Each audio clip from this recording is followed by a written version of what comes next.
So I get asked this question a lot, which is how do I add and remove users to a team dynamically? And this is a very common use case depending what industry and organization you're working for. So imagine this, you work for a retail organization that, Christmas or Thanksgiving or any kind of event that requires their staff to ramp up or, ramp down, it's going to mean that you probably want different people to be in this team. And you don't want the onerous to be on like the general store manager to do this when you could help them out and make this dynamic. So in this case, we're going to walk through that, imagining that these temporary users are going to be coming in and out of the environment in a retail world. So I'm going to give you a few options. Let's dive in and get started. So first up, option one is going to be we're going to create an Office 365 group, add all our dynamic membership rules to that. Then we're going to go create a team and attach this Office 365 group. That's how we're going to make it dynamic. So as I say, we're here in Azure Active Directory first. We need to head over to groups. And then from groups, we're going to create this new group, which is going to have our dynamic rules for this team.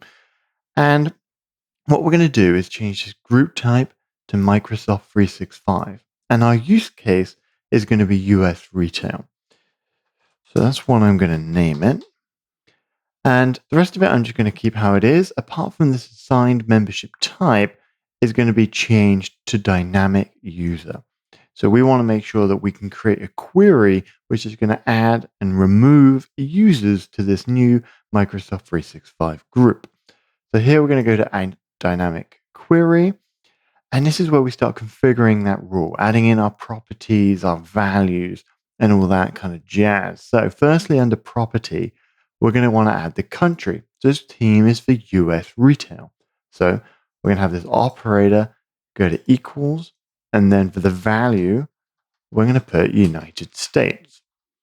So we now know that they're going to be in country United States. And you can see that starts adding to this rule syntax. Now we need to add another expression. You can make it and or. We're going to keep it as and go to department because we want the retail team in here as well. Let's just go ahead and fill this in. And now you can see that we have the user country equals United States and the user's department equals retail. If they meet these rules or the syntax, they're going to be now added into this group. Of course, if they then change roles or country, they're going to be removed from this group and then in turn removed from the team. So let's go ahead and save that and create this new group. And what we're going to find now is that nobody's actually going to be in this group straight off the bat. So it's going to have no members. And that's because the membership is still going to be processing. So we're going to pause here, let this process, and then come back and look at our group. Great news. We can now see that the membership processing status has actually completed. That means we now have the members added into this Microsoft 365 group. So I could go to members and we can now see Adele and Lynn has been added in here because they meet those criteria. They're in the United States and they work in the retail team. So now let's go ahead and go to Microsoft Teams for the second part of this and create the team and attach it to this Microsoft 365 group. So here in Teams, let's go ahead and actually create that team. So I'm going to go to join or create a team. We're then going to choose create team. And you've got a couple of options. Build team from scratch. And this would be probably the one you do most of the time, or any of your users will do most of the time. But because we're creating this from the dynamic group that we just created, we're going to choose create from. And now you've got two options, from a team, an existing team, or from a Microsoft 365 group, which is the one we're going to go for.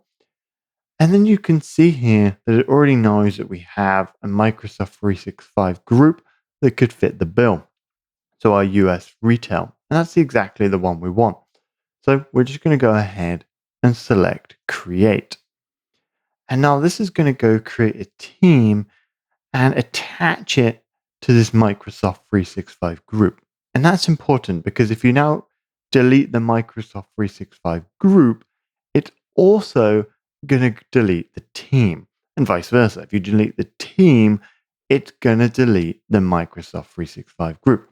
But of course, any member that's added or removed now, based on the syntax we created earlier, is also going to be added and removed into this team.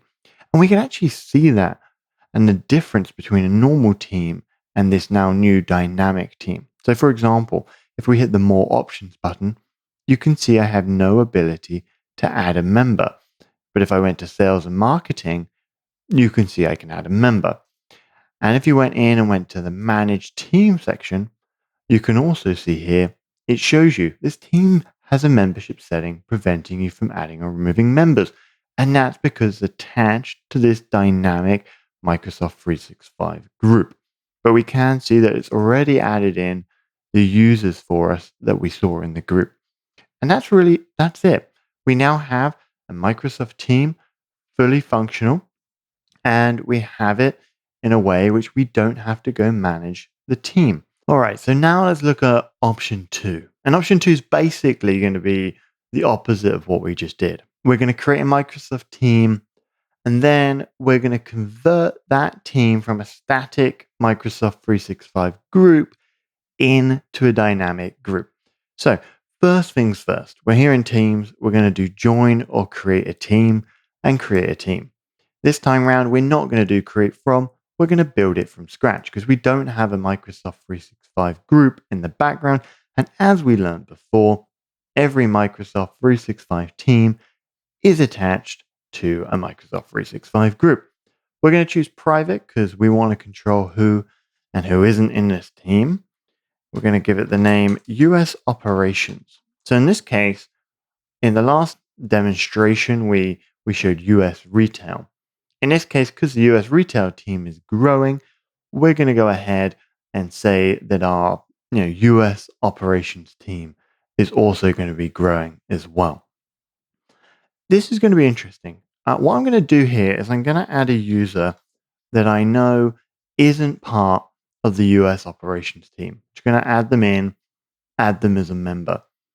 And the reason for that is because once you convert a Microsoft 365 group from static to dynamic, it's going to remove all these users, evaluate the rule, and then only add into this team the people that meet that rule and syntax. So this is going to be important for you to know because if you're using this in production and maybe it's controlling something else like access to an application or so on, then it's potential that they may now lose access to the things that they had access to before if they don't meet the evaluation of US operations. So just bear that in mind. But right now, this team will act like any other team. I can add members to it, remove members, so on and so forth. So that's all good. Now let's go and convert this to dynamic. So we're back here in Azure Active Directory.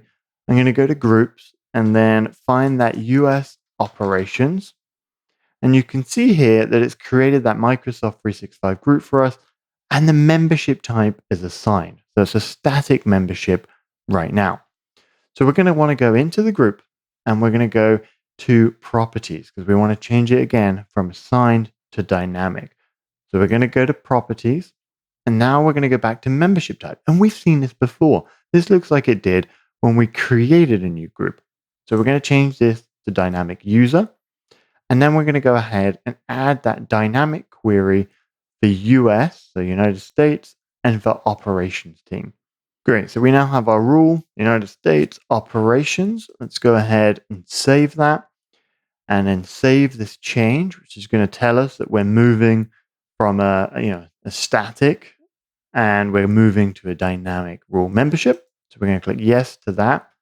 And then if we go back to overview, we can now see we're back to a point where it's changed it to dynamic and it's going to go ahead and start processing those changes. All right, we can now see that the US operations team membership processing is complete and we've still got one member. So what that should mean is that Megan is no longer here because she didn't meet the criteria and we now have Nesta. So that's what I was saying. Make sure you know who's going to be in and out of this team before you make that change so you don't get any kind of adverse effects or a bad experience for your users. And if we flip back to Microsoft Teams, what you can see is it's now logged what's actually happened. So, Megan was removed from the team and Nestor was added for us automatically. I didn't have to do that because it's assigned to the dynamic group. And now this group looks and feels just like the US retail. We can't add members to it. If I go to manage team, I now have the message saying that this membership setting means I can't add and remove people. And I have Nestor in here, and I no longer have Megan in this group. So that's really all there is to it. Option one, create a group, make all the dynamic memberships to it, and then create a team and attach the team to it. Or option two, if you already have a team that you want to use and it's hopefully got most of the right users in it, you can go ahead and change that Microsoft 365 group from static to dynamic. And there you have it. Your users don't have to manage this any longer. Of course, there are specific use cases where this makes sense and where it doesn't. But hopefully this video helps. Make sure you like, subscribe, and we'll be here next week with another video to help you continue learning Microsoft 365.